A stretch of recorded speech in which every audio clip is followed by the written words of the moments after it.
So I wanted to go over one spot that you can cover all the skills we've gone over with our little cutie here. So what we're going to do is first go over our most important exercise. This is called relax on a mat. Perfect. What we're looking for is for Miss Penny to come on over and give us a really relaxed body posture, which is a DOWN with her little chin resting down just like this. This is perfect.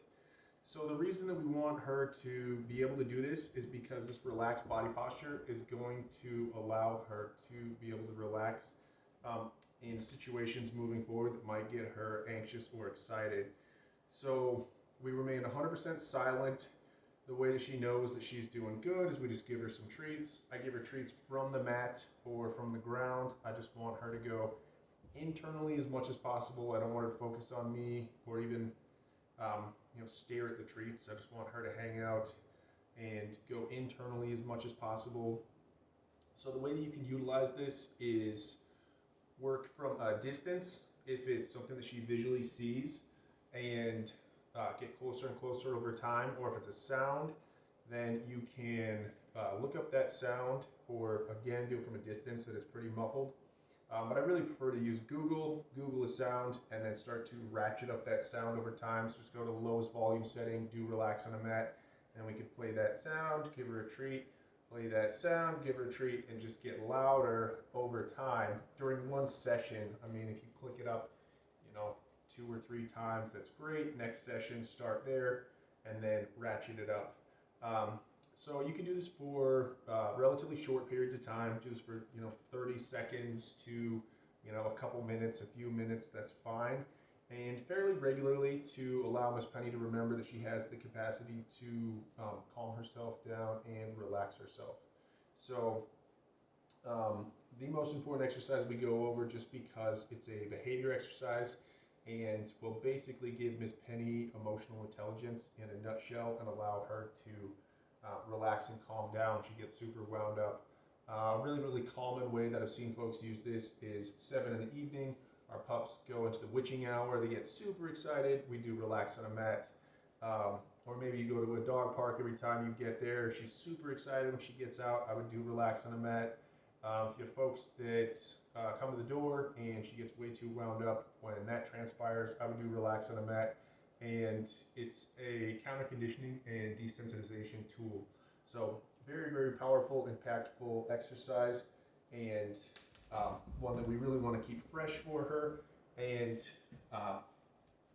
make sure that she's constantly aware of the fact that she's got the ability to calm herself down and relax herself.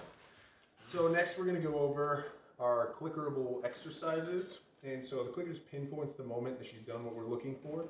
So this first one, I'm just going to, let's back up a little bit so we can be a little bit more in frame. So I'll say, Penny, take a treat, drag it up towards my face. As soon as she makes eye contact, then I clicker that moment. Then I'll do the same exercise, but I won't drag it up towards my face. Penny.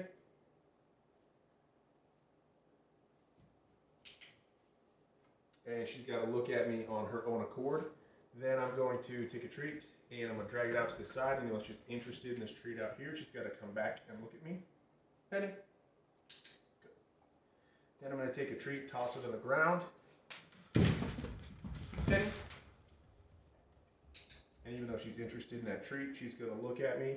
And you can be as meticulous as you want. Usually when they're turning back towards me, I'll have them look at me in the chest and look in the chest or up in my face when I do the other exercises. But again, you're always curbing her reaction with the clicker, letting her know that's when you've done what I'm looking for. So you can be as you can be as clear as possible, and be as anal retentive or as relaxed as possible as well. So just as a side note on that. When I've done my name game exercises, everything is prefaced with an excellent name game exercise. However, this is a great one to then work on some recalls, just having your dog come uncalled, because if they're really excellent at focusing in on you, as soon as you say their name, then recall is super easy. So I just take a treat, toss it over here, just say, Penny, come. Good. Toss this on the ground here. Penny, come. And there's two times that it's a great opportunity to click. So when you're doing recall, if she's having a difficult time, she looks at you but then doesn't come over to you, then I like to click as soon as the dog looks at me to make it clear that you've acknowledged me, and that's when you've done the correct thing when I'm calling you over. Then they'll trot on over and get their treats. Or if a dog is coming but not coming all the way up, then I'll wait until the dog gets all the way up to me and then click and really make it clear that nope, you haven't completed your mission until you are right where you need to be.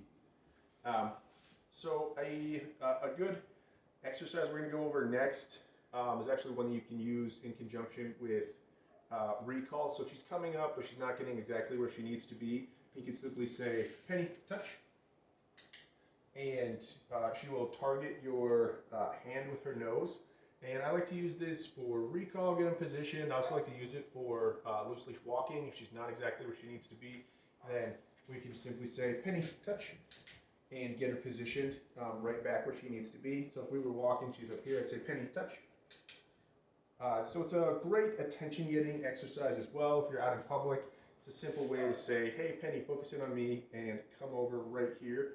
So all those reasons, very good exercise. It's also the precursor to agility training. So if she's got a great target, then she can follow a target inside, outside poles and up ramps, all that good stuff. And it's just simply targeting. So very, very helpful exercise. Penny, sit. Good girl. Penny, down. Good girl. Penny, stay. Penny, stay.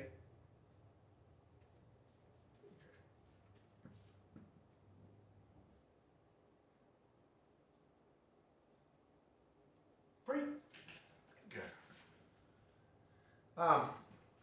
So with her recall, you can feel free to just start to do this from further and further away. Penny, stay, and for longer and longer periods of time.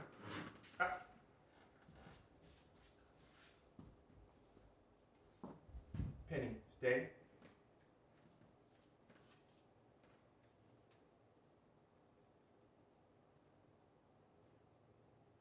Free. Good girl. Very good girl. Excellent. So if she ever falters on her stay, then you simply want to make the next exercise a little bit easier. And you don't want to continue to make it more challenging if she's ever had a breakdown. You always want as many successful repetitions as possible. Next we'll go over leave it. Very good. Very good. Leave it. Perfect. So with her leave it, you can work with treats. I also encourage you to work with as many different items as you can. I'm going to go over a space exercise next. So this is our anti-jumping exercise. The kids may be coming in soon, so it's actually an excellent opportunity to work with other people with a space exercise, but I'll show you what it looks like for me first. Penny, space. Good. Penny, space. Penny, space. Good girl. So what I'm looking for from her is just that she's stationary and basically outside my 2-foot bubble. So some from the front, side, and behind, so that she understands regardless of where she's positioned that she needs to give you space. So the kids are being slow.